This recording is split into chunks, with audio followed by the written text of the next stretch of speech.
萧云彻，你不是最喜欢钻狗洞吗？赶紧快钻过去！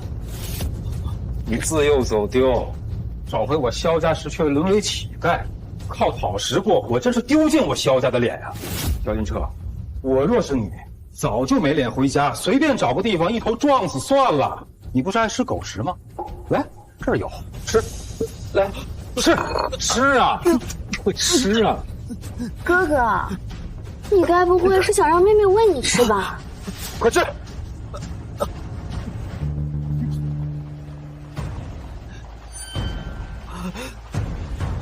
哎呀！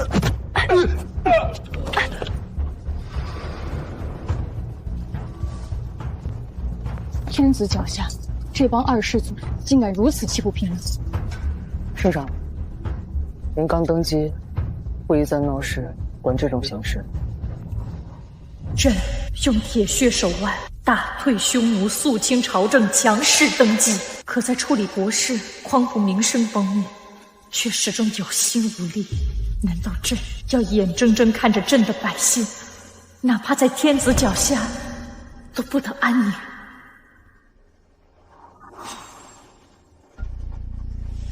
哎，全撤！死了。死了倒好，省得玷污了父亲的名誉。还有，我这是穿越吗？我这是穿越吗？我竟然穿越成了萧家的嫡长子萧云彻，自幼走失，在战火纷飞的大唐，靠着乞讨和拾荒活了下来。太初3年，女皇李玄黄平定叛乱，结束了长达数十年的战争。萧云彻因此被找回萧家，本以为时来运转，却因为常年流浪在外，与乡野村夫无异，遭到了家人的嫌弃。浑身臭烘烘的，还不赶紧拉下去冲洗一下？可曾识字啊？云彻自幼走失，能活下来已是不易，没有师傅教导，岂会识字啊？不会识字，倒是伶牙俐齿的很。这倒不说，身手如何呀？不曾会武功。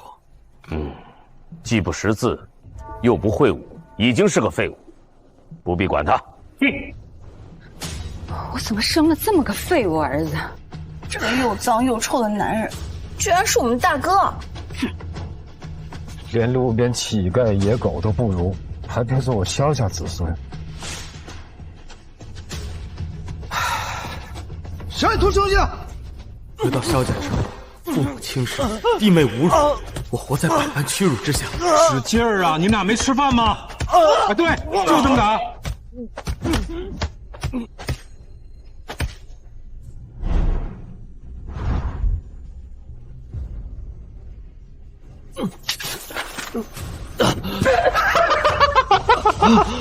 萧云彻，下雨了！好你个小云彻，装死吓我们是吧？有你好果子吃！非要我动手是吧？你不过就是我们萧府的一条狗，这狗碗里的吃食，与你很配啊！少跟他废话，直接滚！哎，你这不他妈也！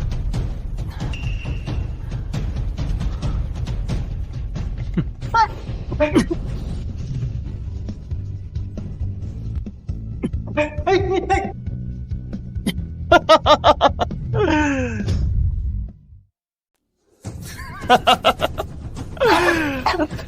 你疯了！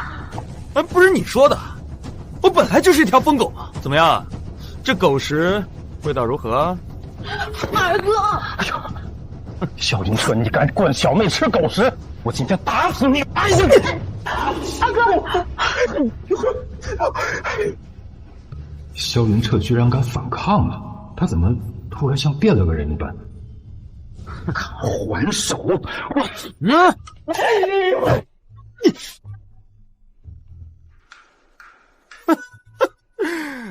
唉，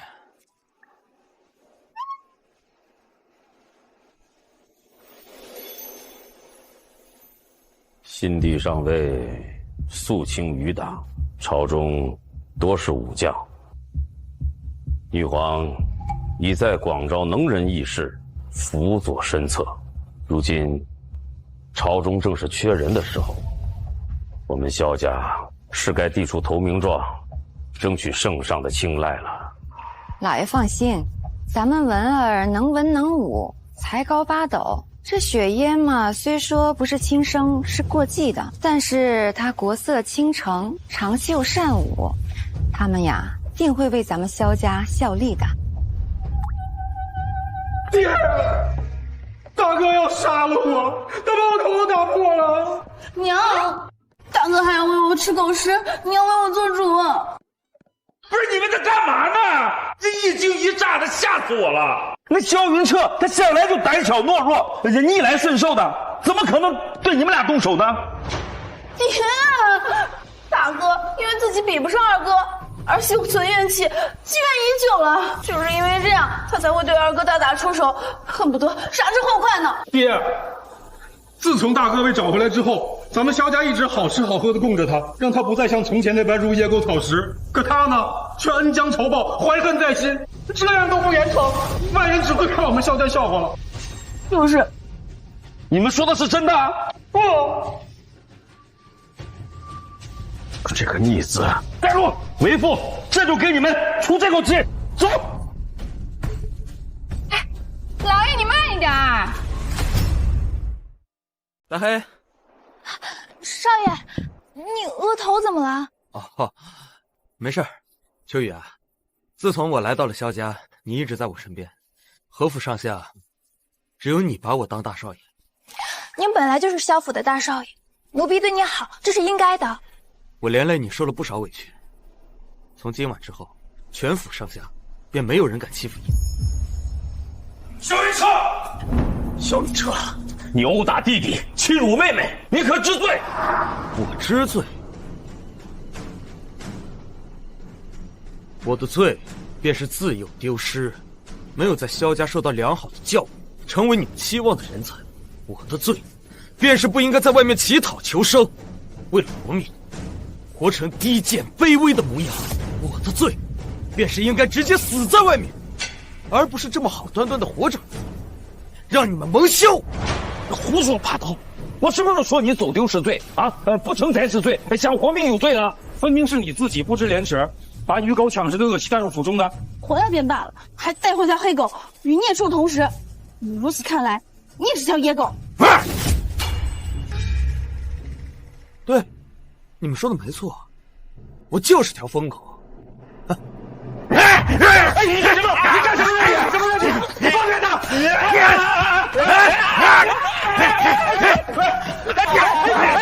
走，别人拿他走，抓住他！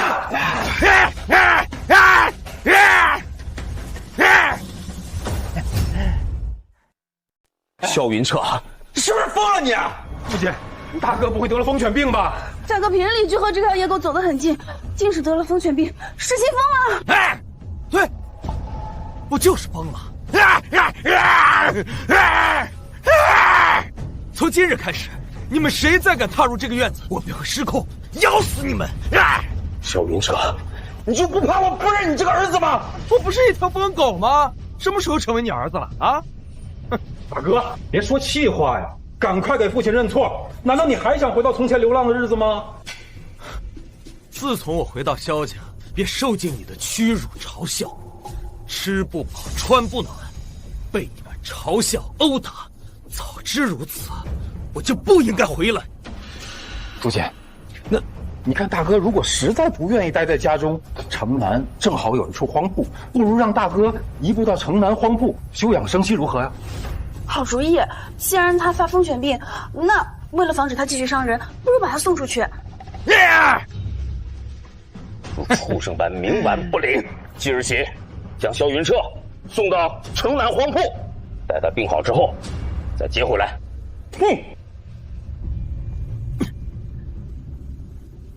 只有萧云彻这个长子消失，才不会有人威胁我世子的位置。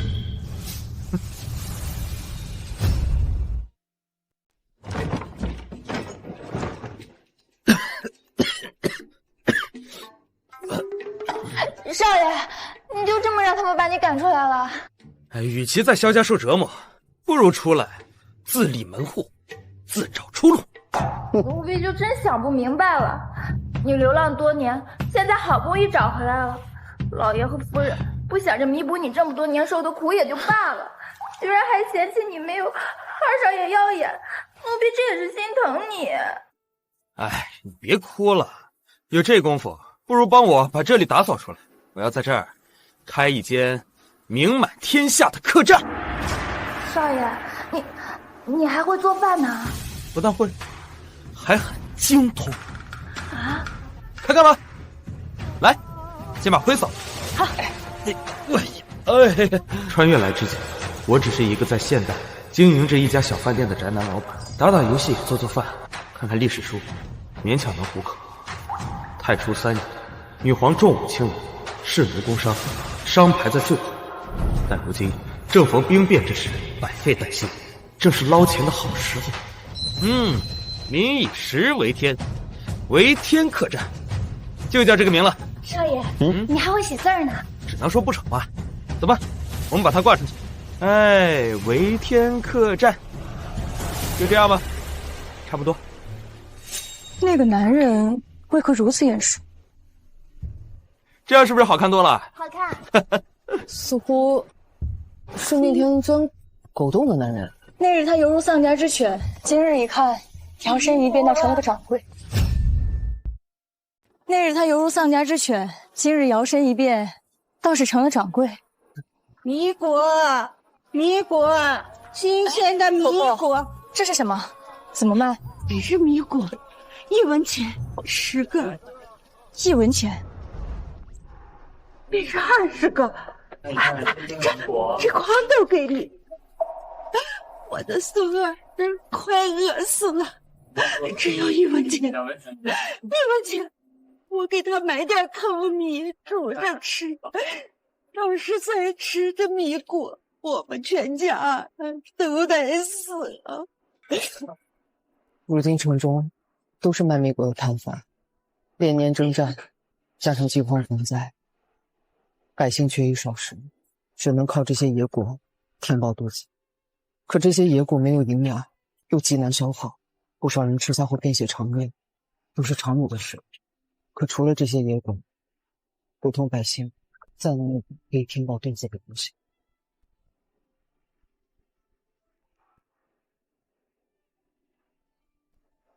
伯伯，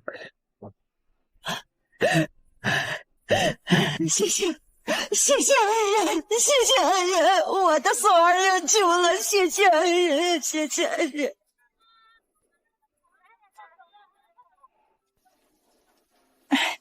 这么难吃的东西，竟是百姓唯一的吃食。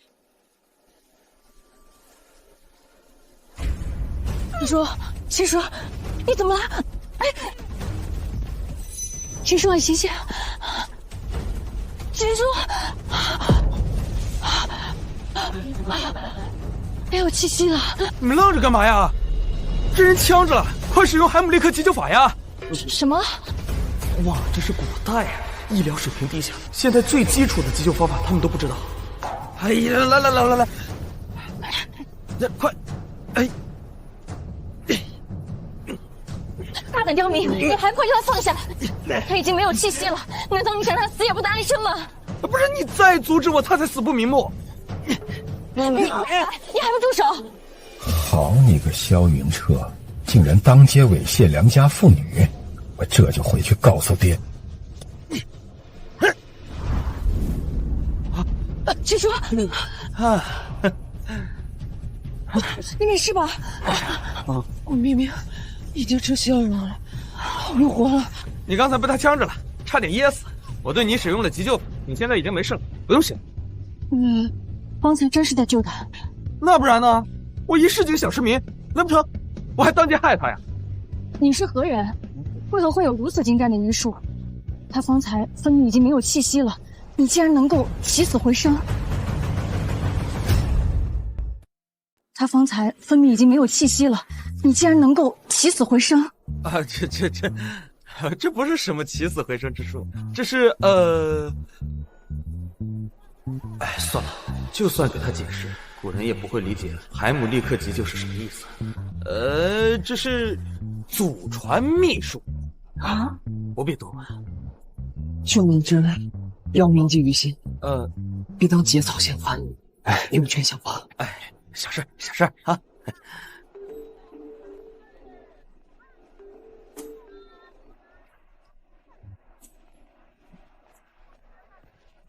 我都说了不必报恩了，别挡着我做生意啊！店家，开门做生意哪有不接待客人的道理？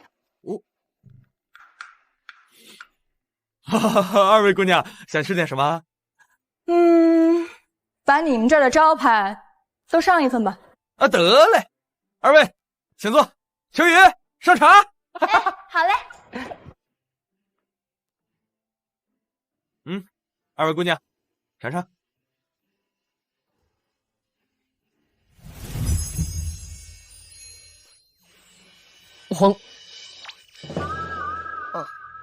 黄姑娘，你觉得口味如何呀？京中的不少馆子我都吃过，但是我竟觉得没有一家比这家美味。的确，且这些菜色都闻所未闻。二位有所不知啊，这些都是我家的祖传菜式。二位若是喜欢，日后常来啊。好。二位慢慢吃吧。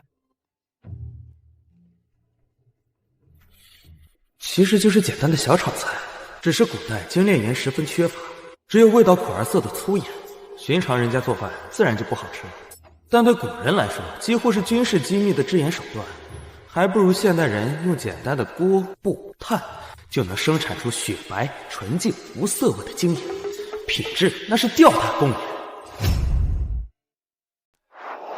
你说什么？爹，我亲眼看见大哥不仅开了一家客栈，而且还当街调戏良家妇女啊，还被当众围观。哎呦，真是把我们萧家的脸都丢尽了呀！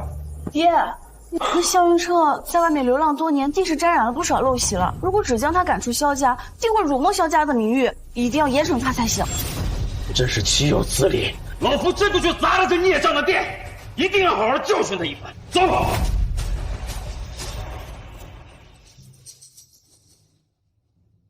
姑娘，你是他的伙计还是他的媳妇？我是他的丫鬟。丫鬟？你们家主子竟然是个少爷？如果是少爷，为什么要在这里开一间维天客栈？萧云彻，你不是最喜欢钻狗洞吗？赶紧快钻过去！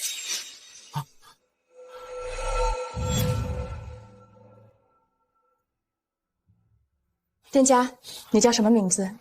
萧云彻。姑娘呢？怎么称呼？免贵姓黄。这位是我的闺中好友姚姑娘。我们同是商人之女，最近生意不好做，所以出来散散心。最近生意确实挺难做的，先帝退位，女帝登基，这处处都是动乱。不过你放心啊，熬过这几年，后面都是好日子了。初中历史上都写着，再过几年，神武元吉女皇便会带领大武进入德武之治，国力那是空前的强盛，即便随便一个小乞丐都富得流油。你当真是这么想的？不过当今百姓确实苦太久了，真当过好日子了。我说的是不是真的？到时候你就知道了。二位姑娘要是觉得我手艺还行的话，日后常来啊。好嘞。姚姑娘，走吧。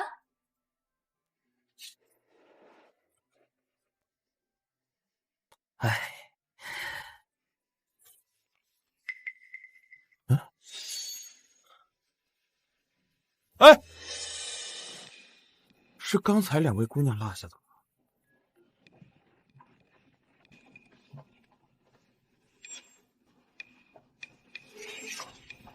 这么遣军御印，我在方才那间客栈。可是先帝赠与您的遣军御印。对，那枚御印不仅可以派遣监军，更会暴露朕的身份，必须马上找回来。是。停！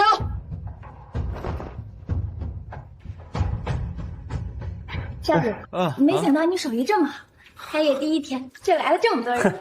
你少爷会的可多了。萧云彻，你这个不忠不义的逆子，看老夫今日不打死你！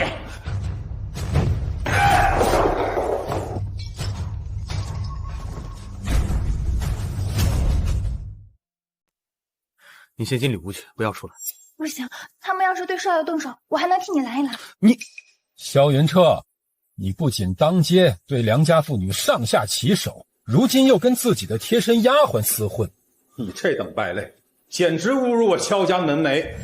为父今日一定要好好教训你，不把你打得皮开肉绽，就是我这个做父亲的失职。你都失职这么多年了，也不差这一换。你这是对一个父亲说话的态度吗？赶紧过来收鞭！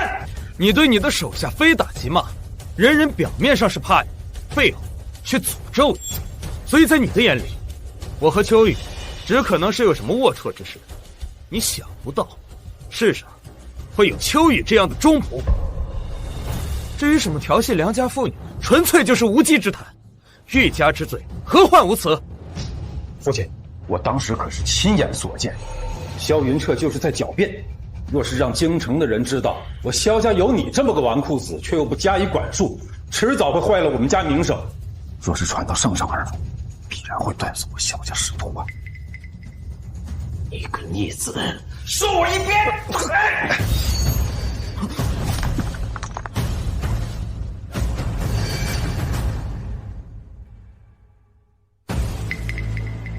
千钧玉印。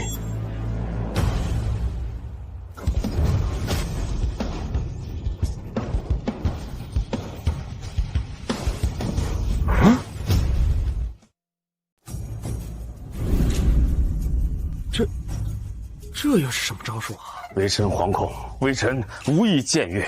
先帝英灵在上，请降罪于臣。二哥，这究竟是怎么回事？千钧玉印在此，庶子岂敢智慧？父亲，何为千钧玉印呢？这千钧玉印是先皇在位时御赐大将军之物，可以调动千军万马。见此玉印，如见先帝。先帝已逝，余威犹在。什么千钧玉印啊？就这么全都跪下了？啊，这是我客人落下的，我得保管好了。逆子！你可知此玉印为何物？你如此卑微的身份，怎会拥有此物？我说了是客人落下的呀，什么千钧玉印？我看是你这个老头老花眼看走眼了吧？父亲，萧云彻见识浅薄，我看他根本就不知道这玉印的厉害。京城常有达官显贵出没大街小巷，会不会是大哥觉得这玉印成色不错，便顺手一偷，想着去当中卖个好价钱？你方才说这玉印是你客人落下的？对啊，一败胡言！你可知拥有此玉印者，皆是常人难以企及的天皇贵胄。如此厉害的人物，怎会来你这么一个不起眼的小酒馆？看老夫不打死你个逆子！哼，不就是块成色好点的玉吗？有你们说的这么邪乎吗？看老子不打死你！父亲，哎呦，哎呦，爹，你打死我了！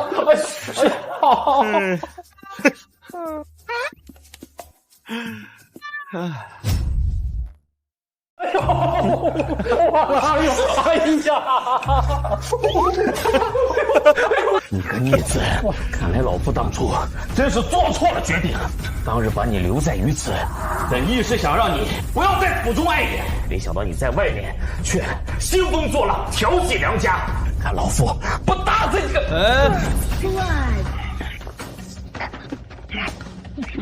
我打！我打！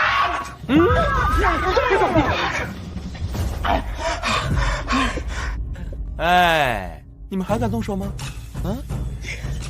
你个逆子！爹，为父不仁，子岂可顺？听他们的意思，这玩意儿很是贵重，还是先妥善收起来，等那两位姑娘回来拿吧。父亲，这玉印定是他趁着达官贵人不注意顺手偷来的。与其等贵人找来，不如我们先把他交出去，免得影响您的名声。好，爹，走。来，将此人五花大绑，即刻送去官府。哟，这是要抓我去报官啊？不错，师出何名啊？手脚不净，鸡鸣狗盗。那你们苛待亲子、虐待手足，栽赃陷害、辱没名声，又该当何罪啊？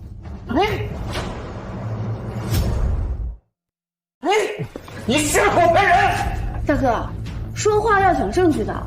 你说我们欺辱你，全府上下的人都知道，明明是你顽劣不堪，闹得萧家鸡飞狗跳，你为何还反咬一口？那你们一口一个我调戏良家、鸡鸣狗盗，如此的罪名往我头上扣，没有证据啊？证据？你手上的玉印就是证据。以你如此低贱的身份，若不是顺手牵羊，怎么得到玉印的？你若还不承认的话，待到了公堂之上，严刑逼供，可就没那么舒服了。最好是10大酷刑将这萧云彻彻彻底底弄残，如此一来，才没人能动摇我世子的位置。我再说最后一次，这块玉印是我客人落下的，不是我偷的。就算到了公堂之上，我还是这么说。好，事到如今，你还嘴硬。行，你说这玉印是你客人落下的，人呢？达官贵人会来你这个不起眼的破龙湖这儿吗？此物是我遗落之物，并非萧兄偷窃而来。此物是我遗落之物，并非萧兄偷窃而来。人不就来了？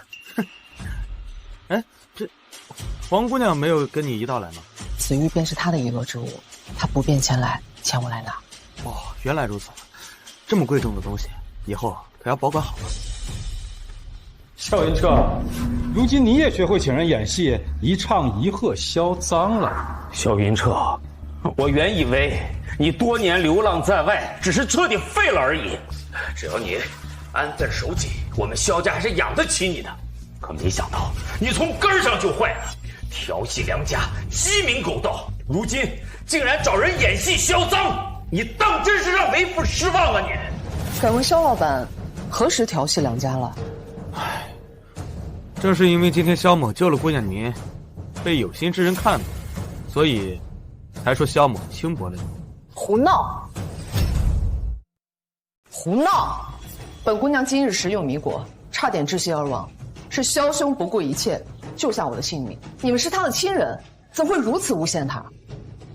父亲，我原以为这个女人是个天皇贵胄，但没想到她竟食用米果，看来她也是地位不高，咱们不用怕她。若当真是贵族小姐，自然不会食用。简直是一派胡言！萧云彻也不是一个大夫，你一个姑娘家家，他竟然不顾礼义廉耻，当街跟你有肌肤之亲，简直是下作！救命之举何来下作？迂腐守旧，果然难看大人。迂腐守旧，果然难看大人。老夫靠祖上荫庇，小有官职，然仕途难登，这么多年也不曾有所进益，本就是老夫的痛点。这小丫头片子竟敢口出狂言！老夫虽然不曾担任要职，但也是朝廷命官。你竟敢侮辱老夫，那就是侮辱当今圣上。不过酒囊饭袋，圣上就该撤了你们这帮白痴空想的。你胆子这么大呀，净说大实话。这是你的亲生父亲，你是如何忍耐跟他相处这么多年了？也没有很多年，就2、3年吧。你还是先走吧，你把他惹怒了，真的会对你动手的。你看他那鞭子没？不是你们两个哪儿那么多废话？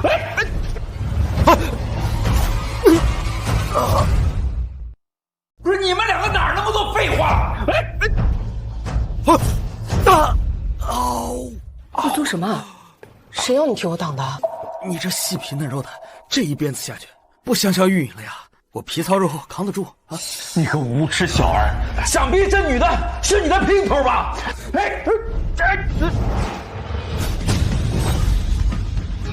什么情况？如手接鞭，有点东西。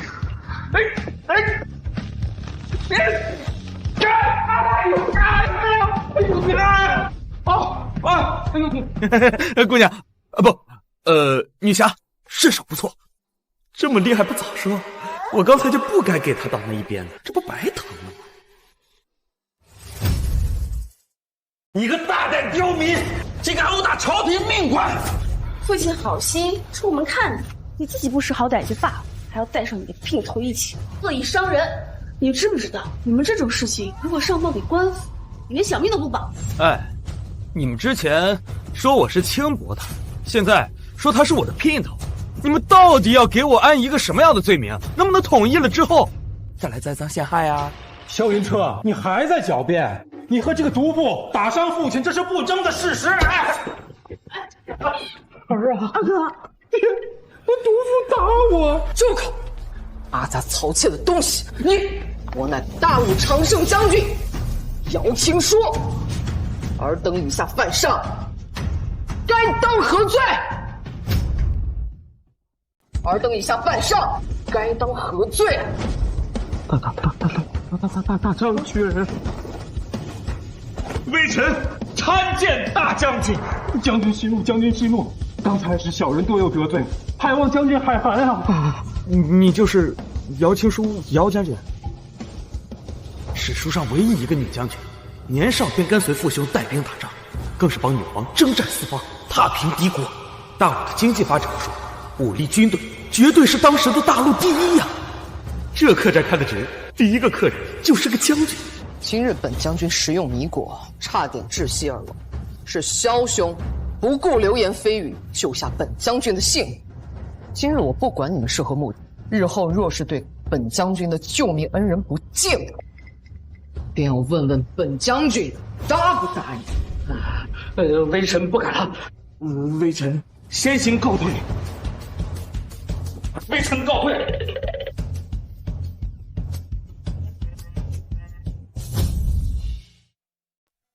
姚将军，方才多谢姚将军解围。无妨，今日你也救了我，今日之事本将军都看在眼里了。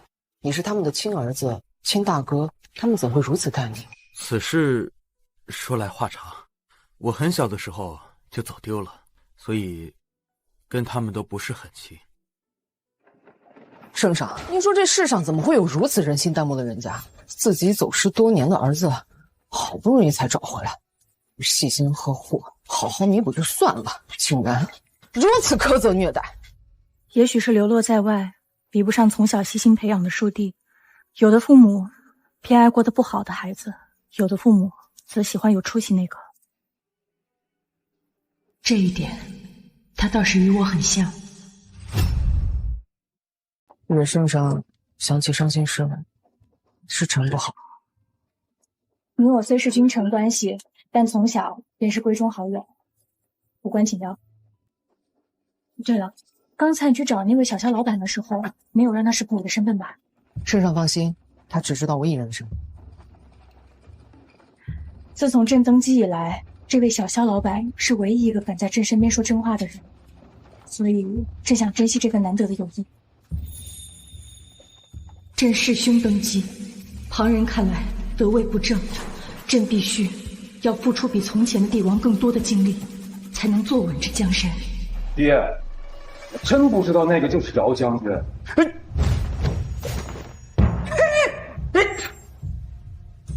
跪下！跪下！这姚青书可是开国大将军唯一的女儿，如今更是跟着圣上征战四方，战功赫赫。我们若是得罪了他，老夫以后还有晋升的机会吗？你这个蠢货呀你这个蠢货呀你！萧云彻才出去就沾花惹草，真是太过分了。老爷，你这是干什么呀？有什么话不能好好说呀？还有你啊！你看看他现在个样子，还不都是被你惯的？整天不好好钻研学业，净想着陷害自己的兄长。我看咱们萧家迟早毁在这蠢货的手里，气死我了！老爷，老爷，圣上居然要见我，这，老夫活了这么多年，这还是头一遭。你这个蠢货呀！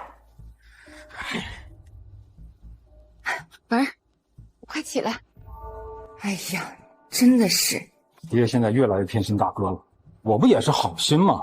我怕大哥败坏了我们萧家的名声，不就是弄错了。哎呀，好孩子，娘知道你不是故意的，你有什么错啊？都是那个萧云彻一点也不懂事儿，明明是大哥，总跟自家兄弟过不去。我一定要将萧云彻彻彻底底的赶出京城，让他消失在这个世界上。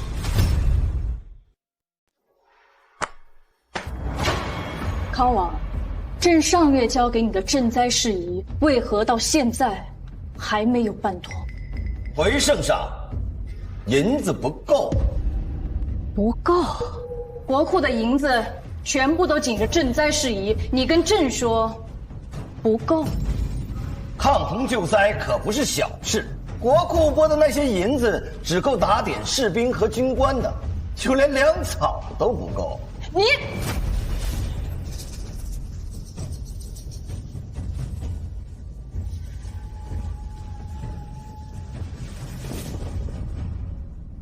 那依皇叔的意思，该如何办呢？圣上早年一直四处征战，国库一直亏空，要想充盈起来，倒是有一个办法，最好也最快，那就是增税。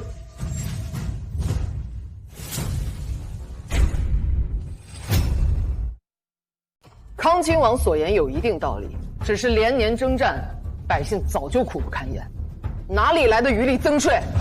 数年的征战才换回我们大武的和平，百姓交点税是他们的本分。若没有我们军队的庇佑，哪来他幸福安康的生活，栖居我们大武之地？够了！增税事宜在议，先退下吧。郴州赈灾迫在眉睫，望陛下果断解决，否则将浮尸千里。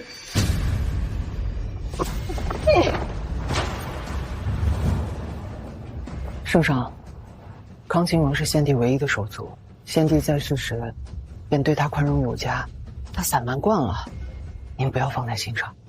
他是自命不凡，知道朕的皇位得之不易，便处处挑衅，恨不得取而代之。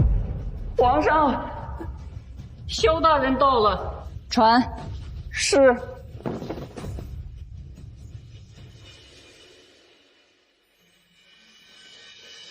微臣参见圣上。萧大人，拜错了吧？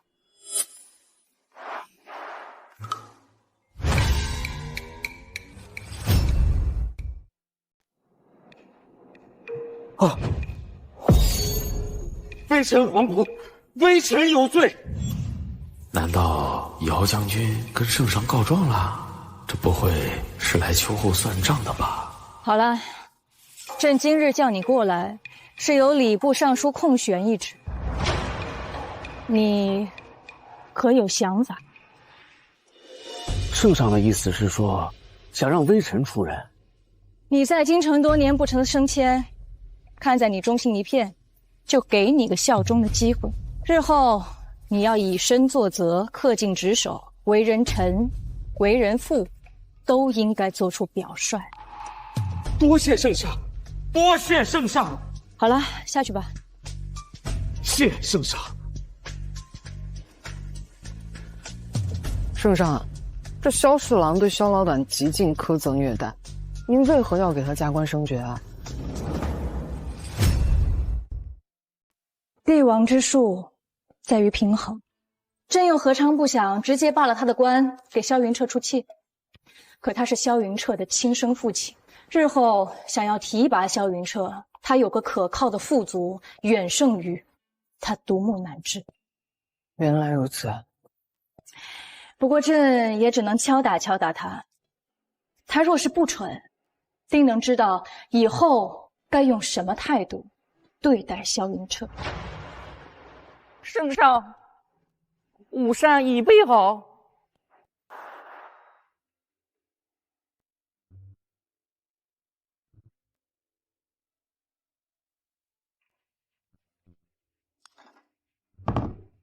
朕怎么觉得这御膳房的手艺退步了？这些膳食总觉得少了些什么。想来，圣上是在萧老板那儿把小嘴吃刁了，如今倒是挑剔起御厨的手艺了。你这么一说，我倒的确有些嘴馋了。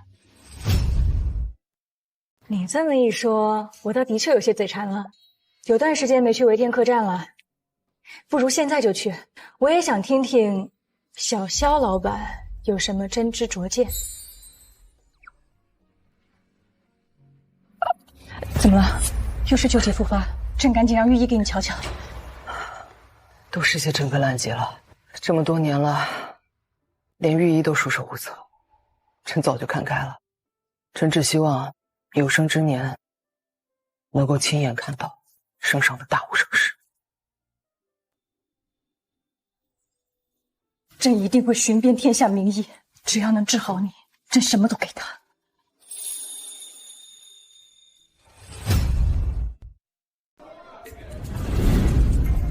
哎，客官，不好意思啊，今日菜卖完了，想吃的话可以先住下啊，明日菜肴会送到房间的。小萧老板，我们大老远来了，能不能走个后门啊？原来是姚将军和黄姑娘啊。不错啊，小萧老板，你这维天客栈才这些时日，生意如此之好，都是冲着我们家少爷手艺来的。我们家少爷炒的一手好菜，新州很多达官显贵都来尝，纷纷夸赞呀，比御赐的膳食还要美味。所幸以一传十，以十传百，现在每天都供不应求。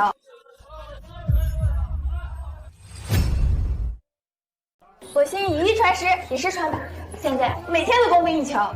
这话可不能乱说呀，这可是大武的姚将军，人家是圣上身边的人。我们这个客栈做点吃食生意的，能跟人家御厨比啊？小萧老板为人甚是谨慎，不过你这维天客栈厨艺水平的确高，比御厨高。我说的。放心吧，我不会去圣上面前告你的状的。多谢姚将军了。哎，秋雨，快把咱们研究的新菜品让两位姑娘尝一尝。好，哎，黄姑娘、姚将军这边请。两位姑娘，尝尝我们的新菜品吧。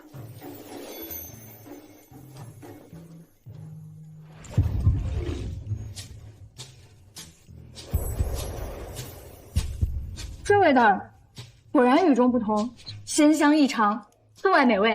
难怪这里生意这么好。小萧老板，你到底有何秘方？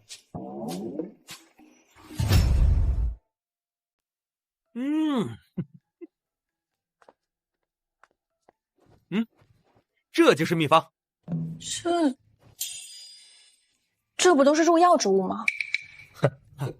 难道你在这些菜里用了药，所以大家才这么爱吃啊？不是，这怎么可能啊？这可是京城，我要是敢这么做，那不等着被砍头吗？这个呀，那不算是药，这就是香料。这两个融合在一起啊，就能激发食物最深层的味道，所以啊，你们才会觉得鲜香异常。哎，那小萧老板，你是如何知道这个秘方的？炖菜放点八角、桂皮，不是常见的很吗？只是古代这会儿还没有发展到几大菜系，不知道这些佐料的用处。哎，这都是经过无数次的实验得出的经验。又疼了吗？不疼。姚将军，你这是怎么了？姚将军，你这是怎么了？老毛病了。早些时候随圣上四处征战，忽然就得了这个病，喉处肿大有硬块，吞咽困难。御医说是食王症。食王症？这是个什么病？治不好的绝症，会慢慢让身体的气血亏空，然后身体亏空而亡。先是为我殚精竭虑，征战沙场，甚至20有2了都不曾谈婚论嫁。他用毕生精力捍卫我的皇位，却在江山稳步的时候得了这个病。让我看看。放肆！男女授受不亲，这点道理都不懂吗？你让他看看，你忘了那日在饭店门口，你差点窒息而亡，就是这位小萧老板，他救了你的命。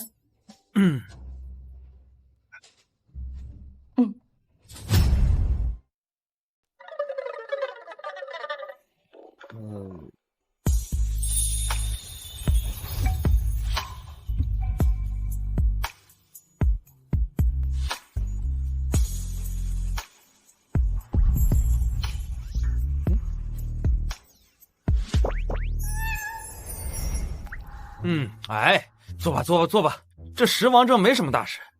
食王症啊，不是什么大病啊。姚将军啊，你只要按我的方子践行的话，假以时日，定能痊愈。此话当真？可御医说这是食王症，整个大武还没有人得了这个病能够痊愈的。小肖老板也不必安慰我，得了这个病，死也不过是早晚的事。哎，我该怎么解释这所谓的食王症，在后世其实就是普普通通的缺碘症啊，民间简称大脖子病。说白了，多吃盐就行。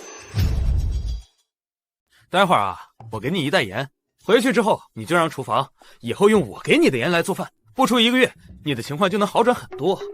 得此绝症，多吃些盐便能好转？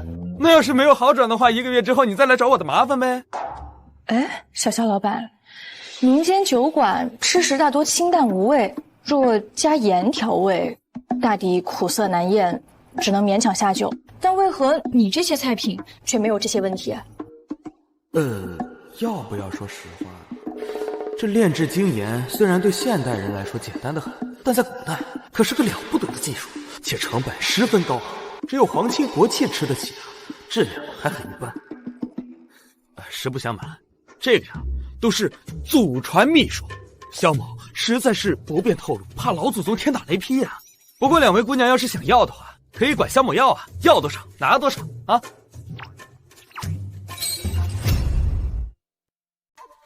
这萧云彻不老实，他和萧家关系这般差，哪里来的祖传技术？不过这般谨慎也好，身怀宝藏，总归会有人窥探。黄姑娘，你这是怎么了？父亲今日上朝，被圣上大骂了一顿，说是税收的问题，圣上大动肝火。可不敢妄议朝政啊。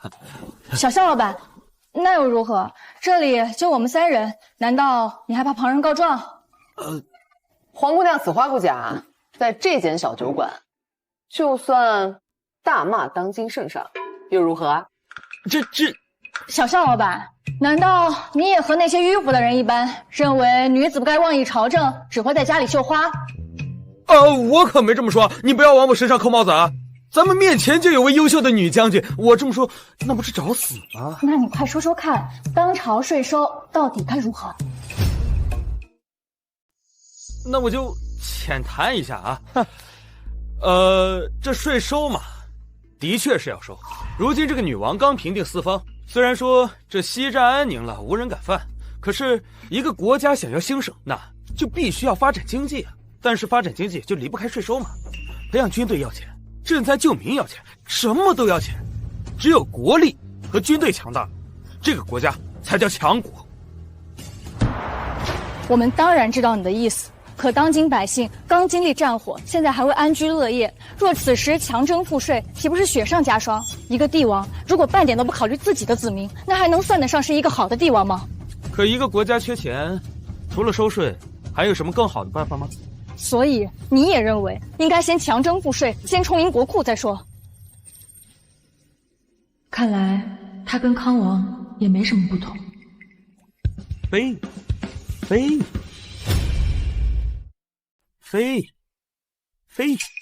我说的收税不是收那些穷苦百姓的税，而是商税。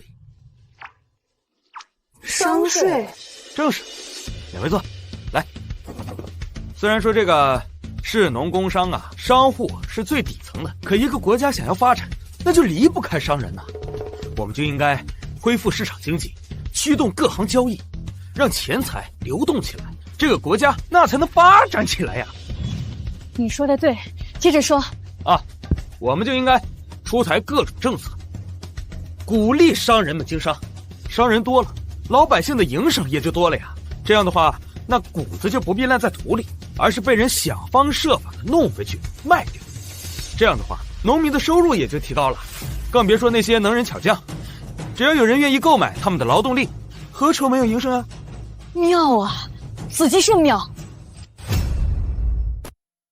妙啊，子极甚妙！让这些商户各显神通，朕便管理治安，让他们安心营生，给他们一个秩序井然的国家，为他们提供庇佑。只要商户能挣到钱，征税便是情理之中。这般宏大的变革，你是如何看得这般透彻？闲聊而已，随便谈谈。这都在那历史书上写着呢。站在巨人的肩膀上看历史，自然是针砭时弊，看得透彻了。小肖老板，可当今圣上就算让百姓安居乐业了，可他毕竟得位不正。黄姑娘，这可真不敢乱说呀。怎么不能说？当今圣上本来就是弑兄篡位，逼着先皇让位，众人只是不敢说，心里都是这么想的。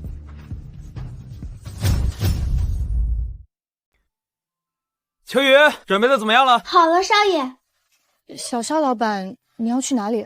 想知道答案的话，就跟我走吧。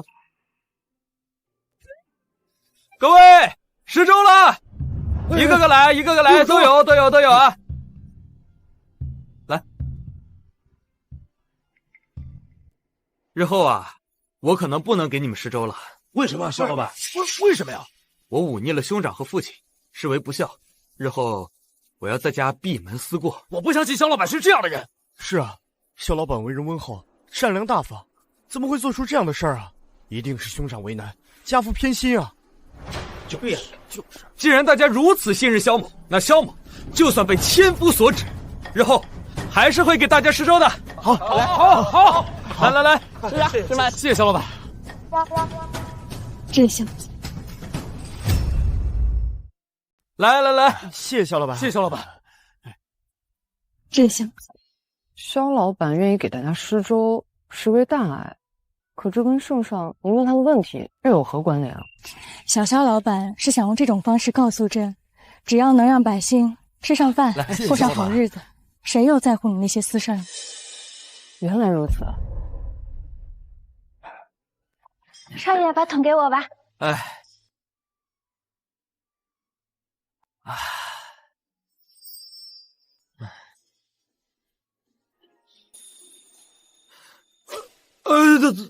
岂敢劳烦将军？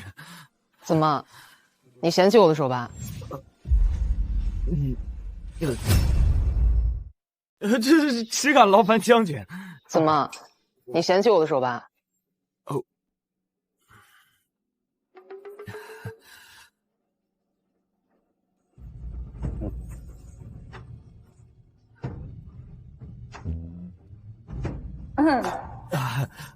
可以了。小肖老板如此大爱，实属难得。最近挣了点钱嘛，想要回报社会。这些流民啊，实在是可怜，他们也不是什么好吃懒做之辈啊，那实在是时运不济，所以想着能帮一把就帮一把。既然要发展商户，可以让这些流民去打下手，这样他们就能自己养活自己。既然要收商税，那些情帮弱小的商户还可以给他们减税。黄姑娘好悟性，一点就通。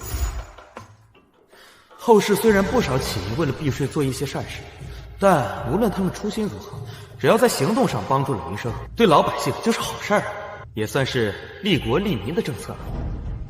时辰不早了，咱们该回去了。正好我要去炒熟种子，就不送了啊。那是什么？那是要做什么呀？是要研究什么新菜式吗？两位先坐。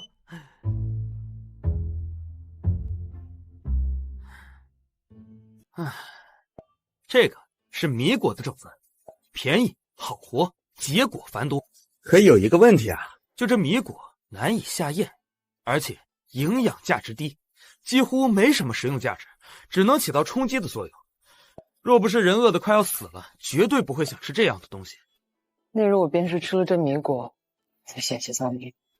这东西的确难以下咽，很难想象还有那么多百姓食不果腹，需要吃米果。可经过我的研究啊，这米果之所以会这么苦涩，完全是因为这种子里的水分太多了，再加上这京城的气候湿润，那更是雪上加霜了。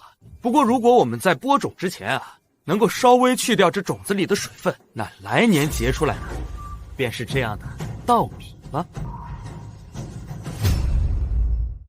哇，这个种子真的能结出稻米啊？可这种子炒熟了，不就不能发芽了吗？只是稍微去掉这种子里的水分，不是完全的炒熟，这种子还是能发芽的。而且啊，这结的果时间和质量都要优于原先的。这在现实都是写在生物课本上的小常识，在古代却成了难倒不少帝王的难题。小肖老板，若此事能成，我定封你做个大官。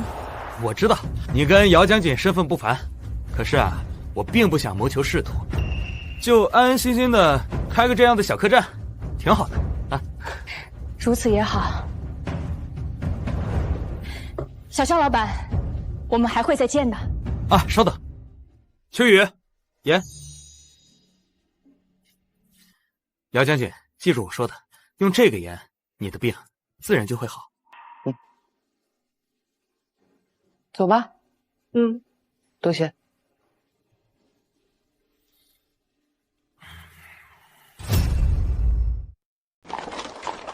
萧云彻是不可多得的鬼神之才，绝不能让他落于世。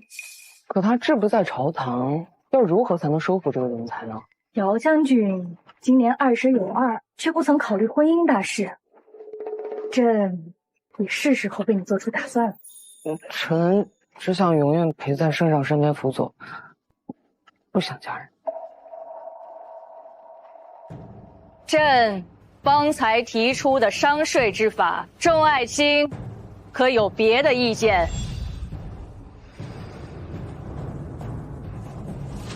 陛下，为何不按照微臣之前的谏言，直接收取农户的税收？眼下赈灾迫在眉睫，万万不可舍近求远，杯水车薪呐！朕登基时曾允诺过先帝，要做一个爱护子民的明君。如今百姓刚经历战火，又遭遇天灾，正需要依赖朝廷之时，若此时强征赋税，这与朕的治国之道大大违逆。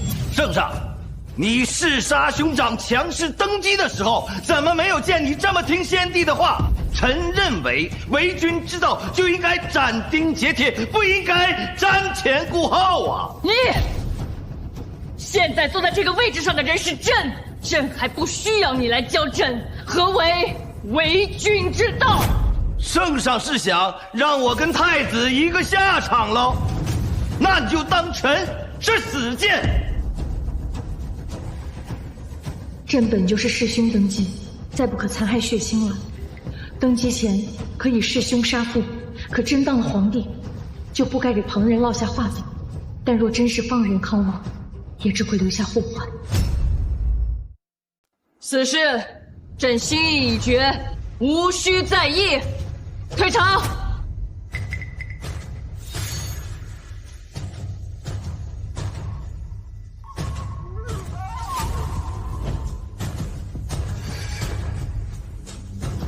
康王和萧侍郎是什么时候搭上的？臣听闻康王似乎是萧侍郎二子的义父，还有这层关系？那康王为何从来不曾提拔萧侍郎？他从前可只是一个3品小官。臣不知，许是康王不想以权谋私。萧云彻是萧侍郎的嫡长子，走失数年回来，地位却不如二子的一条狗，这其中必有缘由。王爷，请用茶。干爹，您都好久没来看文儿了。父亲不日前刚被提拔为吏部尚书，一定都是干爹您的功劳吧？你们倒是好会算计啊！越过本王，直接去讨好圣上。啊！越过本王，直接去讨好圣上。啊！不是，康王殿下，臣真没有。是啊，干爹，这其中一定有误会。圣上几次3番驳斥本王的意见，本王的探子发现，最近圣上经常去一家小客栈，那个客栈的老板就是萧云彻。我就知道，这个蠢货只会给家里惹麻烦。圣上一直去萧云彻的酒馆，是不是意味着要提拔于他呀？可萧云彻自小走失，在外流浪，也没什么才华和能力呀。既然你们不知情，那本王就不难为你们了。至于萧云彻，本王倒要去会会。干爹，我送你。哎，下次再来啊！哎，这位客官，你是打尖儿还是住店啊？此人来者不善，我得小心着点。听说你们这是京城最红火的饭店，来，将上好的美食给我端上来。秋雨，上菜。好嘞，客官，您的菜。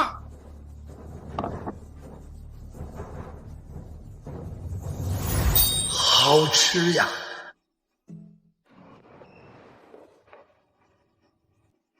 客官，这菜怎么样？如此阿杂难以入口的东西，你竟然能拿出来卖？你是怎么对待你的客人？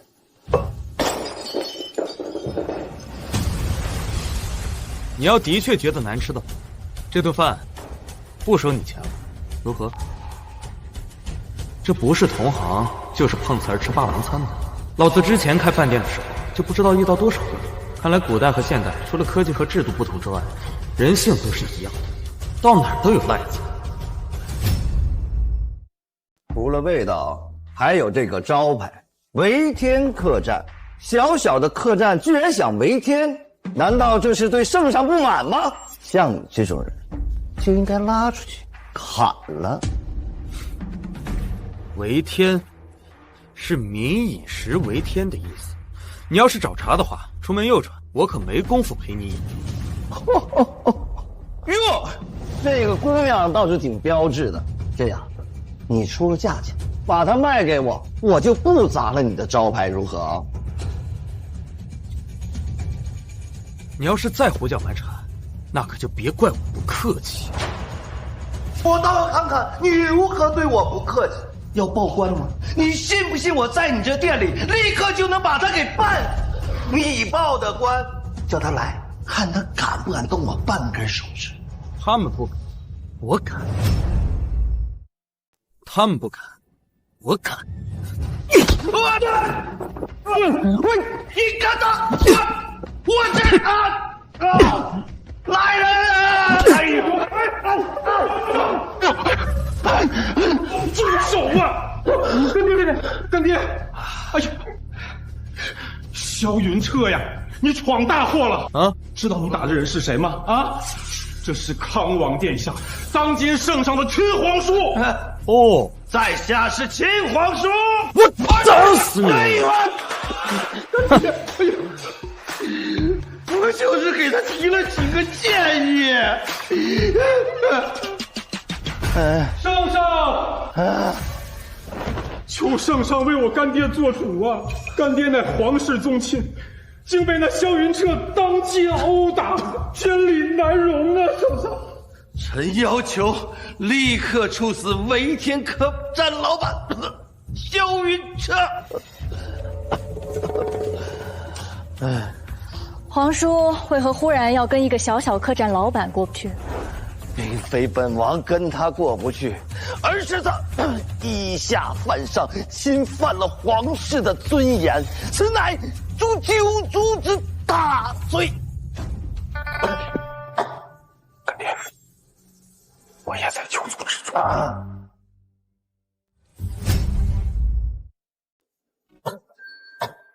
干爹，我也在九族之中。不过。本王心怀仁慈，不想牵连其他人员，只要求处死他一人便可。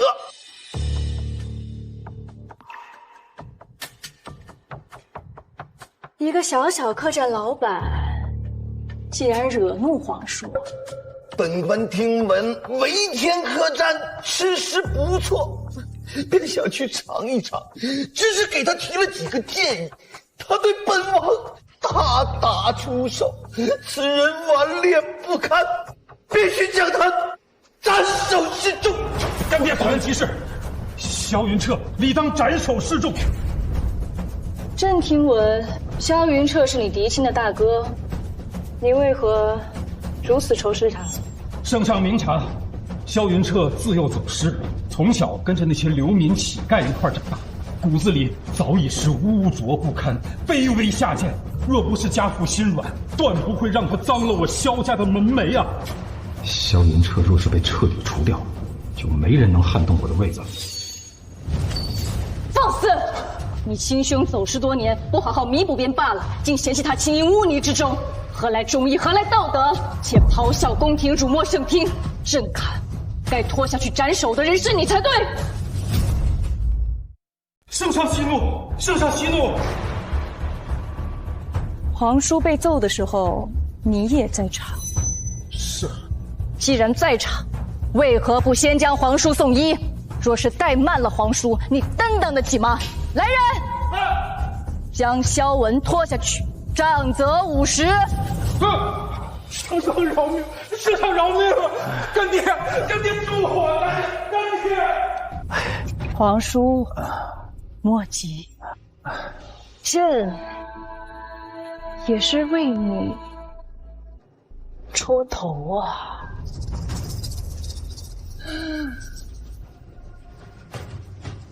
看来圣上要死保这个萧云彻，这条路走不通，本王只能先斩后奏啊！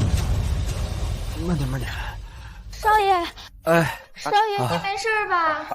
都怪秋雨不好。哎，没事没事，少爷好着呢。那些狱卒啊，手劲小，跟按摩似的。哎呀，人家那个狱卒力气小啊，可把小肖老板按得叫叫呢。多谢姚将军相助啊，大恩大德，没齿难忘。无妨，你救了我2次，今日就当还你的恩情。何来2次之说呀？自从上次用了你的法子，我的这个时光症果然消退了不少。那日圣上派御医替我诊治，也都惊讶无比，都说想见见你这位神医呢。对了，姚将军，你怎么知道康王把我抓起来了呀？我……小肖老板，没受皮肉之苦吧？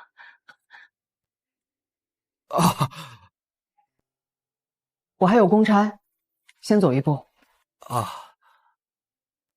你们这消息怎么一个比一个灵通啊？秋雨，你先去休息吧。是少爷。哎，你来的正好啊，让你尝尝我自己酿的酒啊。好啊。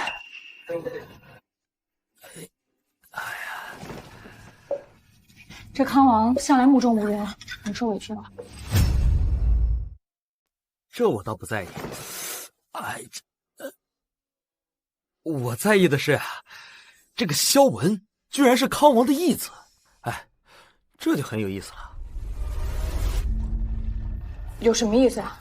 你想啊，这康王的身份尊贵，若不是感情深厚，怎么可能轻易认什么义父义子啊？哼！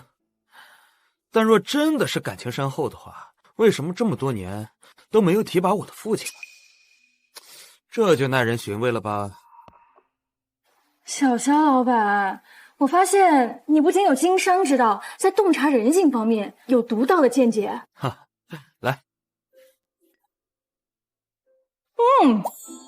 这酒着实不错。我长这么大第一次喝这么爽口的酒。小肖老板出品，必属精品。现代简简单单的酒精提纯技术，在古代简直就是魔法。只可惜啊，没有门道。若是能够打开官道，将这酒的名声打出去的话，我自信能卖遍全天下。到时候啊，不管是我国还是一邦，都喝着我酿的美酒，岂不美哉呀？小肖老板，你没有门道，我可有。你没有门道，我可有。你能有什么门道啊？这姚将军是个女将，不懂经商。咱们当今的圣上呢，又重武轻文，更别提什么商户了。那是因为是乱世，自然要注重兵力发展，而现在是太平盛世，所以百废俱兴，自然要注重经济发展。哎，要是皇帝像你这么想，那就好了。若是我能劝动圣上跟你联手，将这款酒做成国窖，你可愿意？若真能这样，朕便想办法将萧云彻当皇商，这样一来，除了商税，国库还能额外有一笔巨大的收入，朕要发财了。那自然是好的呀。哎，到时候啊，咱们这酒就有军队护送，也不必惧怕道上有山贼来抢劫了。当然，也就可以出口到国外了。只是这皇帝他能听你的吗？朕给你打包票。啊，那微臣就先干为敬。干杯！哎，来，你别说啊，你还挺有当这个女帝的气质，是吧？好眼光，敬我的女帝啊！我跟你说啊，这酒是我的祖传秘籍啊，到时候别人都做不了，我说多少钱，他就得多少钱，我们就挣大钱，发财了！干杯！发财！还挺烈的。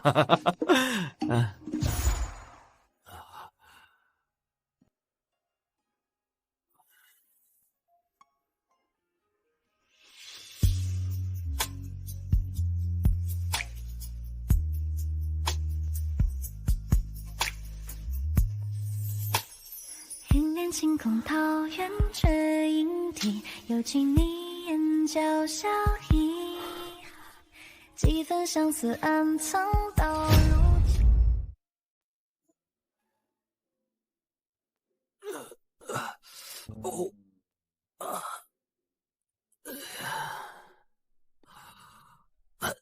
喝酒误事儿啊！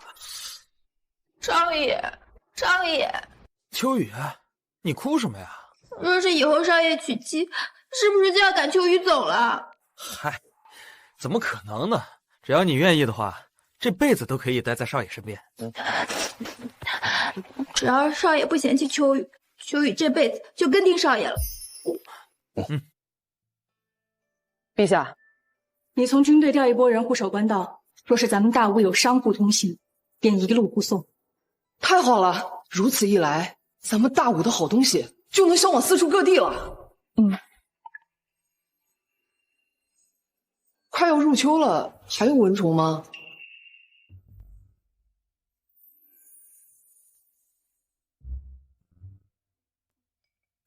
萧云彻才貌双全，无论是巧工、厨艺，甚至是医术和农种，都十分精通。朝堂之事看得十分透彻，且人情练达。若是能借他的种，生下来的皇子必定是聪明机警。哎呀！大天，你要为孩儿做主。萧云彻果然是经世之才，本王必定除之后快。可惜啊，他有一个致命的弱点。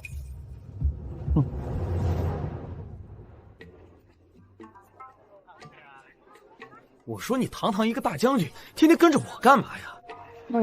现在是太平盛世，我又无仗可打，整日无聊的很，只好来找你了。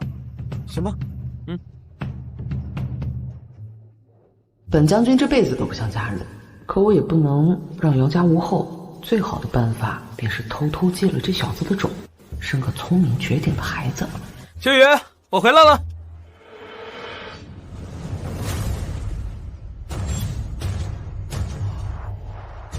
秋雨，秋雨！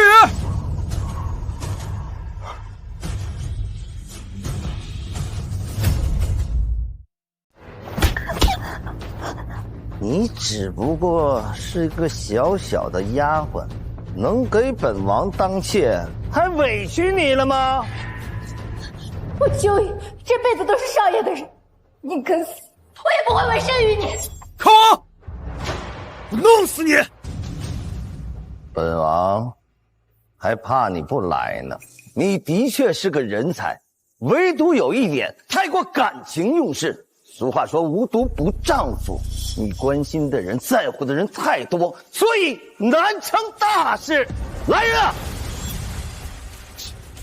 一派胡言，连自己在意的人都保护不了，我就不信这样的人能成什么样的大事。少爷，平时看力不着调，关键时刻却这般有胆量。萧云彻，我果然没看错你。这些都是1等1的高手，今天你既然来了，就别想活着出去。康王，你要当着本将军的面放肆吗？本王是先皇的亲弟弟，你一个小小的将军能奈我何？动手！哼！皇上驾到！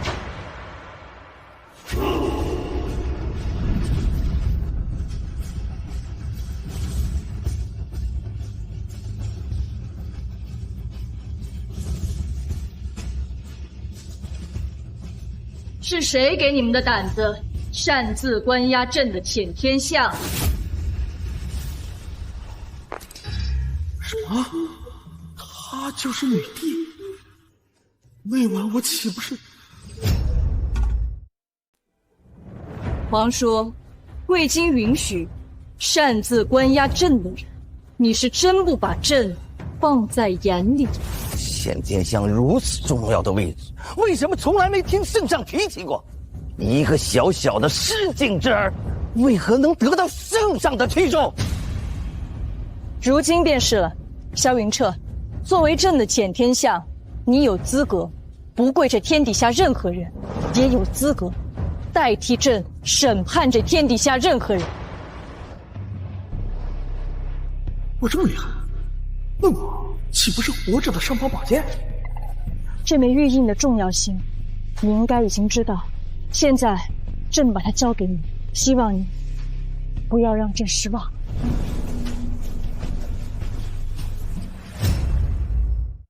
希望你不要让朕失望。千钧一刃，为什么要交给一个毛头小子？我不同意！微臣参见前天相。啊，这玩意儿这么管用啊！那我就下单了。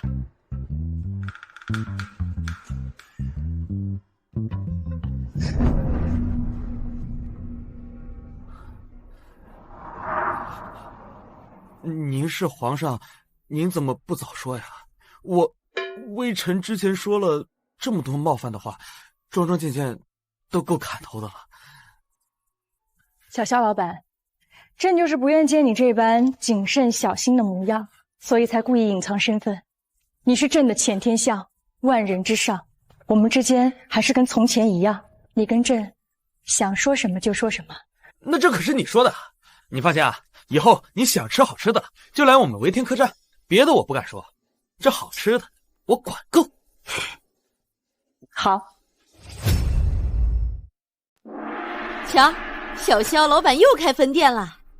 我第一次来维天客栈的时候还是个小酒馆，如今已经成为京城第一大酒楼了。何止啊，小萧老板啊，如今是圣上眼中的红人，赫赫有名的前天下，万人之上。他的酒啊，甚至卖到了天涯海角，真正是撑起了国库的面子呀。都说这权贵，这小萧老板如今可谓是古往今来第一大商柜。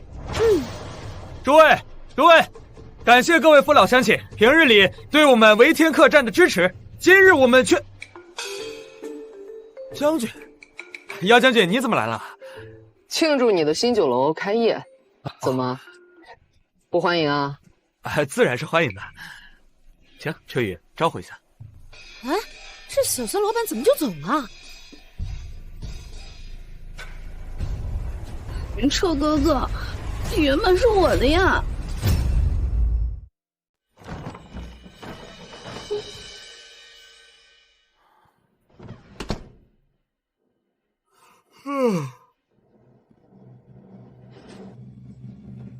哎，秋雨，我不是说过我不会对你下手的吗？萧雪烟，你怎么来这儿了？哥哥，雪烟知道错了。哎，打住！按照我的经验，这是要色诱我，这不应该呀，这有悖人伦呐！你不是我亲妹妹？哎，哥哥，你都忘了吗？我们是表兄妹啊，我们自小就有婚约的，只不过你走失了，婚约才取消的。后来我家族没落，姑姑看我可怜才过继过来的。我原本姓江啊。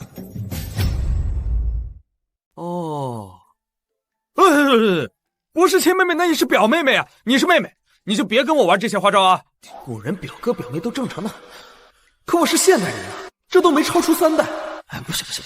哥哥，雪烟自知有错，咱那都是被萧王哥哥蛊惑的，你就原谅雪烟吧。我不想再看到你了，你现在就回你的萧家去吧。从此之后，我们再无瓜葛。哥哥，走。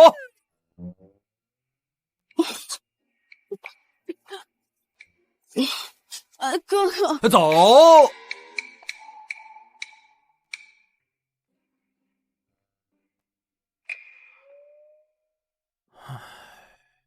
我不是让你走了吗？没想到你这人还挺坐怀不乱的，送上门的都不要。那是当然，我也不是什么女人都可以的。坐吧。你怎么来了？没事就不能来了。哟，来喝个茶。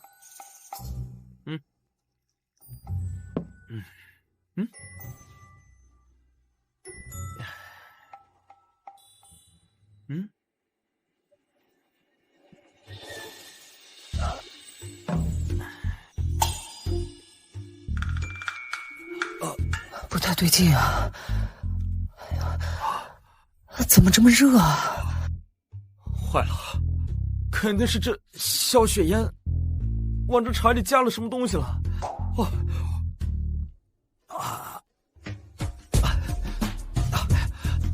你怎么样了？你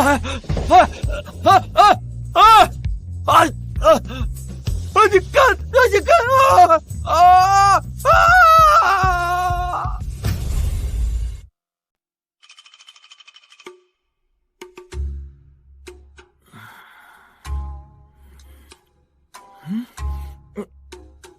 这些女人怎么都这样？睡完了就跑。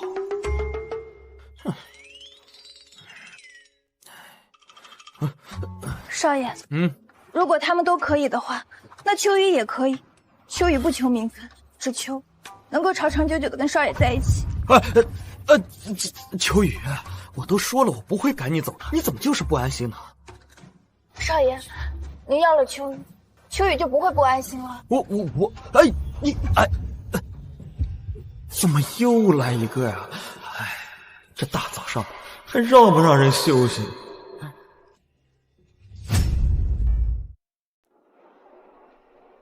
哎，老伯，我给你多加点。小萧老板，如今是圣上身边的红人，又是全天下，却不忘我们这些卑微低贱的流民。老伯，您客气了。我知道，在我们刚开店的时候你们帮我赶走了好多闹事的人，你们关照我，我也关照你们。那是你帮我们太多了，我们做那点事儿，哪偿还得了啊？谢谢你，好人有好报，不够再来啊！我虽然大力发展经济，提供了不少岗位，但始终有一批老人无法从事体力劳动，导致他们依然只能领救济粮。我得想一个办法，再创办一个古代版的敬老院，以及老吾老以及人之老，幼吾幼以及人之幼。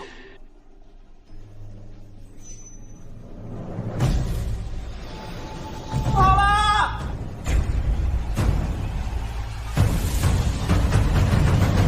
这就被人下毒了。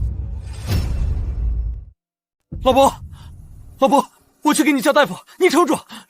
老伯，我大限已至，无力忙活，找大夫了。都怪我不够谨慎，都怪我，不然的话，已经我们做的这么多平生的百姓都爱戴陈永生，我早就死了。我照顾你们1年，马上我就可以给你们一个家了。老伯，你撑住，你撑住，一定够。少爷，少爷，少爷不好了，少爷，少爷，怎么了？将军那边传来消息，说您的试验田非常成功，米国长势喜人，且能和稻米媲美。只是什么？只是大坝决堤，冲毁了你的试验田。康王，干爹，这样真的好吗？大坝决堤，若让人知道是我做的，那可是杀头的死罪啊！有我在，你怕什么？先皇给我留了免死金牌，就算李玄黄来了，也要给我3分面子。给那些流民下毒倒没什么大事儿，可是毁灭河堤会让大量百姓流离失所的。就为了除掉一个萧云彻，这代价会不会有点大呀？那萧云彻是个鬼才，对付他就要用非常手段。他都快帮李玄黄将皇位做得稳稳当当了，我们必须出一些险招，否则我在大吴哪还有一席之地？可这招会不会太险了？怕什么？就算他跟李玄黄去告状，李玄黄都不敢动我，难道他还敢杀了我不成？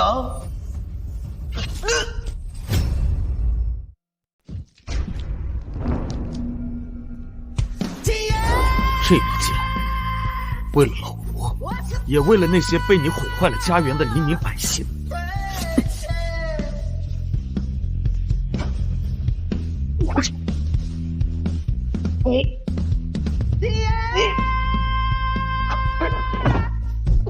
来人呐！杀人了！有多来人呐！该住手！他可是你的亲弟弟。你这人还挺有趣，帮别人养了这么多年的儿子，而自己的亲儿子却视若无睹。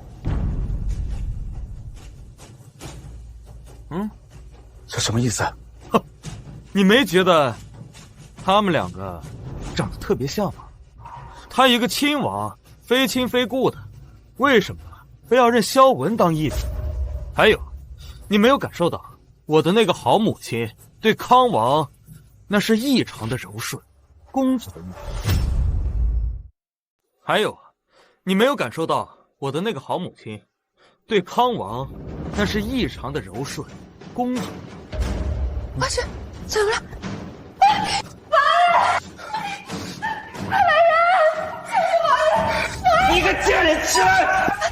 说，这个萧文到底是谁的种？老爷，你都知道了，都是真的，都是真的，真的，都是真的。你个贱人！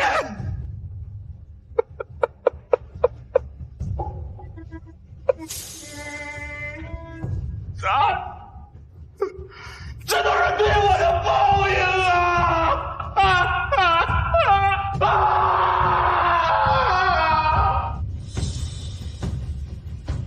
萧云彻，你完蛋了！谋杀秦王可是死罪，就算你是全天下，圣上也救不了你。反正都是杀头之罪，杀多一个，杀少一个，无所谓。秋儿，怂货！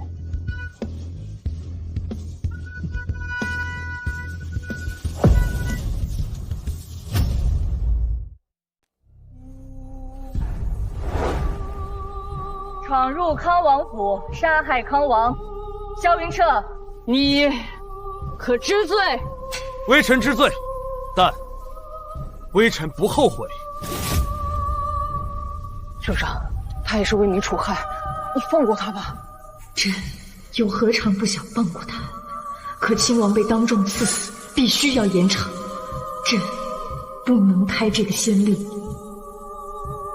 萧云彻杀害皇亲国戚，理应诛九族。少爷。然朕考虑到康王生前的所作所为，朕决议让上天决定萧云彻的生死。前面这条生死两难路，只要他走过去，朕便饶恕他所有的罪。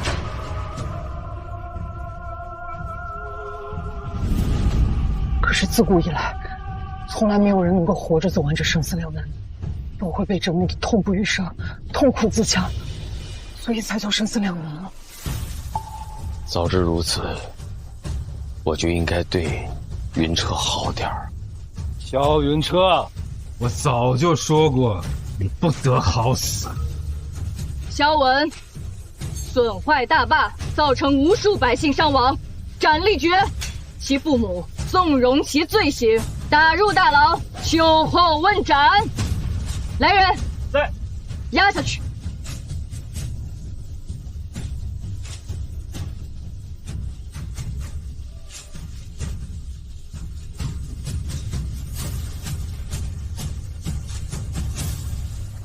既然我做了，我就认，无非就是一死。既然我做了，我就认，无非就是一死。可惜再相遇，相望却沉默不语。我们争着朝夕，委屈遥遥无期。每当你这么多年以后，让我始终解脱，听天立地人。化作空空去，见人们跟我说，姚将军，朕不会让他死的。若是他不能走完这段路，朕会安排他假死，然后再。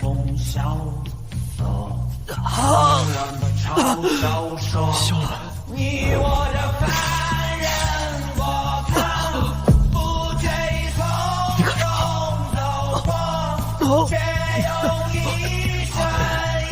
么？这小肖老板救了我的命，今日我便把他还给你。肖老板，快！我这条命也是肖老板救的，陪你走完这一程，一起渡过难关。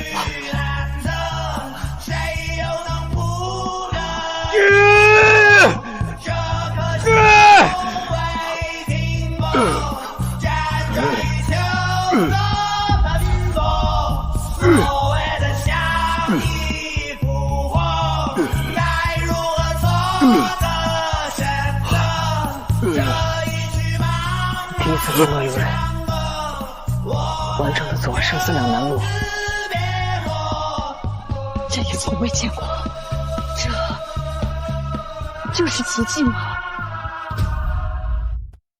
这就是奇迹吗？是百姓拖起了萧云彻，连上天都不忍不渡他的心。这就是民心所向。朕宣布，萧云彻走完了生死两难路，他的罪孽已经被全部灼烧干净。他是朕唯一的前天相，也是大武第一商贵。从此以后，见他如见朕。好，